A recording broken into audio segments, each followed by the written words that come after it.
नमस्कार। प्राणायतन आयुर्वेद में मैं डॉक्टर मनीषा दीक्षित आज आपके साथ चर्चा करूंगी चक्कर आने पर।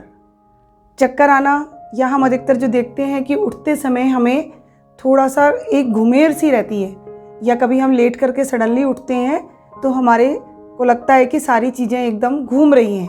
तो ये सब चीज़ें क्या हैं, क्या कारण हैं इनके, और क्या हम इनका निवारण कर सकते हैं।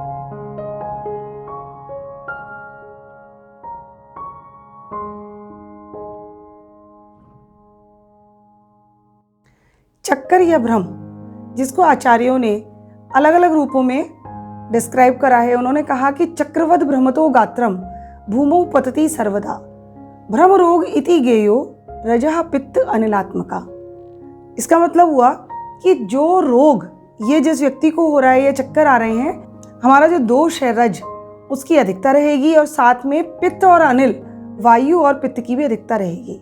इसका कारण क्या है कि जो लोग अधिक मात्रा में पित्तवर्धक चीज़ों का इस्तेमाल करते हैं, जैसे हॉट स्पाइसी फूड खाते हैं, एक्सेसिव स्ट्रेस लेते हैं, उनमें चक्कर आने की संभावना ज़्यादा होती है। आधुनिक तरीके से यदि हम देखें तो इसको हम गिडीनेस या डिजीनेस भी बोलते हैं, या वर्टाइगो बोलते हैं। आप देखते होंगे कि डॉक्टर एक छोटी सी गोली देते हैं जिसको हम वर्टिन या वर्टिगॉन बोलते हैं, वो हम डेली अपने यूज़ में ले लेते हैं जब हमें चक्कर आते हैं। तो इसमें क्या क्या कारण हो सकते हैं, आइए हम इसे जानते हैं। इसका पहला कारण है, जैसा मैंने आपसे कहा, कि यदि हम एक्सेसिव स्पाइसी, हॉट या पित्तवर्धक आहार का सेवन करते हैं तो उसकी वजह से हमारे शरीर में पित्त धातु की वृद्धि हो जाती है। और पित्त धातु वृद्धि होने से हमें जब भी कभी हम लेट करके अचानक उठते हैं या चलते चलते भी हमें थोड़ी सी घुमेर पता चलती है। इसमें हम मूर्छित तो नहीं होते, लेकिन हमें 15 से 20 सेकंड तक के लिए कोई चक्कर जैसा अनुभव होता है। ये कॉमनेस्ट कारण है और इसको हम बोलते हैं पैरोक्सिस्मल वर्टिगो। कई बार हमें ऐसा पता लगता है कि जैसे हम तो बैठे हुए हैं, लेकिन हमारे चारों तरफ जो हमारे सामने की चीज़ें हैं वो घूम रही हैं, और कई बार ऐसा लगता है कि हम ही घूम रहे हैं लेकिन सामने की चीज़ें स्टेबल हैं। तो ये अलग अलग कंडीशंस हैं जो हमें चक्कर में पता चलती हैं। दूसरा कारण आपने देखा होगा कि जो हमारी रीढ़ की हड्डी है और जो हमारा ये नेक का पोर्शन है, इसके पीछे के हिस्से में यदि हमें गर्दन में तकलीफ होती है, जिसको आप सर्वाइकल स्पॉन्डिलोसिस कहते हैं, तो उसके कारण भी हमें चक्कर आने लगता है, जिसकी चिकित्सा के रूप में हम आधुनिक मत से करते हैं। तो वो एक कॉलर आपको दे देते हैं ताकि आपका जो हेड है वो स्टेबल रहे और मूवमेंट आपकी नेक की ना हो।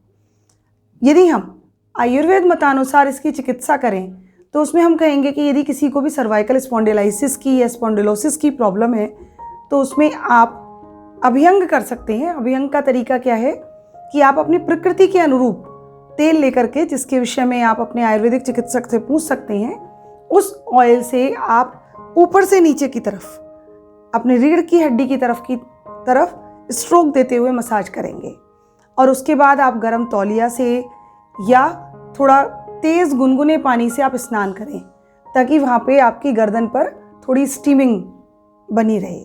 इसके अलावा यदि ज़्यादा ही दिक्कत है तो आप उस कंडीशन में ग्रीवावस्थी का भी इस्तेमाल कर सकते हैं। ग्रीवावस्थी क्या होती है, इसको कैसे बना सकते हैं, क्या इसके लाभ हैं, इससे संबंधित हमने एक वीडियो अपने चैनल पर अपलोड कर रखी है, आप उसे देख सकते हैं। आप सब लोग जानते होंगे जो हमारा कान का हिस्सा है, इसमें एक हमारा ये एक्सटर्नल ईयर है, उसके अंदर मिडिल ईयर है और अंदर है इनर ईयर। तो इनर ईयर के अंदर जो हमारा फ्लूइड होता है वो हमारे शरीर में एक इक्विलिब्रियम बना के रखता है, एक बैलेंसिंग करता है। तो जब कभी भी उस फ्लूइड में डिस्टर्बेंस हो जाता है हमारे इनर ईयर में, तब भी हमें चक्कर आने की समस्या होती है। आपने देखा होगा यदि हम लेटे हुए हैं और सडनली हम उठते हैं तो हमें एकदम से चक्कर लगता है। ऐसे रोगियों को क्या करना चाहिए, उनको हमेशा बाईं तरफ करवट लेकर के वो धीरे से उठें, झटके के साथ नहीं उठना है, और उन्हें ऐसा भी नहीं करना है कि एकदम खड़े होना है। आप 2 सेकंड के लिए पहले सीधे होकर के बैठें, उसके बाद आराम से उठें, तो उससे आपकी चक्कर की जो फ्रीक्वेंसी है वो कम होगी। दूसरा उपाय आप क्या कर सकते हैं कि गाय का घी लेकर के आप घर में निकालते हैं तो बहुत अच्छी बात है, नहीं तो मार्केट से भी ले सकते हैं। उसके ऊपर एक पतली परत आ जाती है, उस परत को उतार करके आप किसी शीशी में स्टोर कर लें। वो परत जो होती है हमारी, उसको हम बोलते हैं घृतमंड। इस परत को आप गर्म करके मॉर्निंग में सुबह सुबह खाली पेट 2-2 बूंद अपनी नाक में डालेंगे। नाक में क्यों डालेंगे? इसको हम बोलते हैं नस्य, और नस्य से संबंधित उसके लाभ भी हमने अपने वीडियो में बता रखे हैं। इस घृतमंड को यदि आप डेली 2 बूंद सुबह खाली पेट डालते हैं तो आप देखेंगे कि बहुत जल्द ही आपको जो चक्कर की समस्या है उससे निजात मिल जाएगी। अगला जो कारण है हमारा बहुत ज़्यादा कंप्यूटर पर या लैपटॉप पर या मोबाइल पर वर्क करना। इसकी वजह से हमें कंप्यूटर विजन सिंड्रोम भी हो सकता है और हमें सर्वाइकल स्पॉन्डिलोसिस भी हो सकती है और हमारी आइज़ में भी प्रॉब्लम हो सकती है।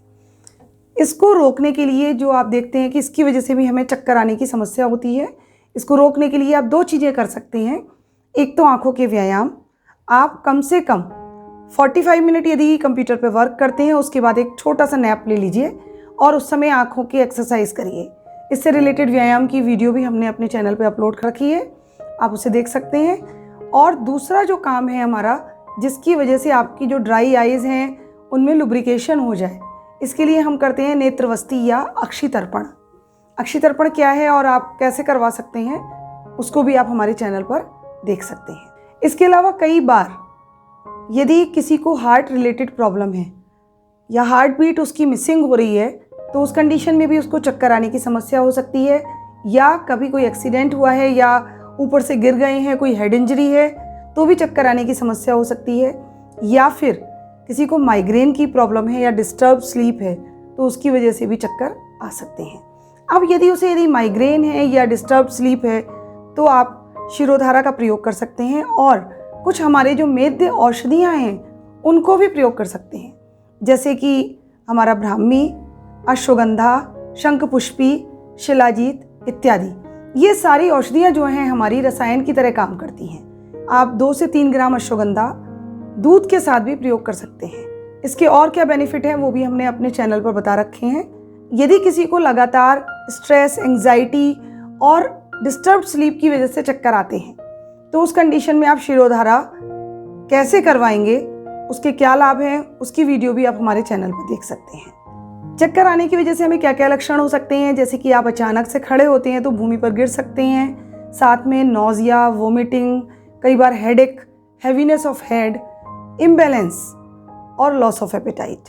ये सारे सिम्टम्स हमें देखने के लिए मिल जाते हैं। ऐसी स्थिति में हमें क्या पथ्य का सेवन करें, क्या भोजन लें, उसमें आप ध्यान रखें कि जो भी भोजन आप ले रहे हैं वो हल्का हो, बहुत ज़्यादा ऑयली और स्पाइसी ना हो और बासी ना हो। जंक फूड को बिल्कुल अवॉइड करें। कोशिश करें कि आप अधिक से अधिक फ्रेश फ्रूट्स और वेजिटेबल्स लें। इसके साथ साथ आप योग, मेडिटेशन और प्राणायाम, इस पर फोकस करें। यदि आप 15 से 20 मिनट भी डेली अपने ब्रिस्क वॉक करते हैं या फिर आप मेडिटेशन करते हैं या प्राणायाम करते हैं, तो बहुत जल्दी ही आप इस समस्या से निजात पा सकते हैं। इस वीडियो में बताए गए जितने भी उपाय हैं, इनको यदि आप अपने कारण को देखते हुए उनको प्रयोग करेंगे तो बहुत जल्दी आपको अपनी समस्या से छुटकारा मिल जाएगा। जो भी प्रोसीजर्स हैं उसके लिए आप अपने किसी भी नज़दीकी आयुर्वेदिक चिकित्सक से परामर्श ले सकते हैं। यदि आपको हमारा वीडियो अच्छा लगा हो तो उसे लाइक करें, शेयर करें और हमारे चैनल को सब्सक्राइब करना ना भूलें।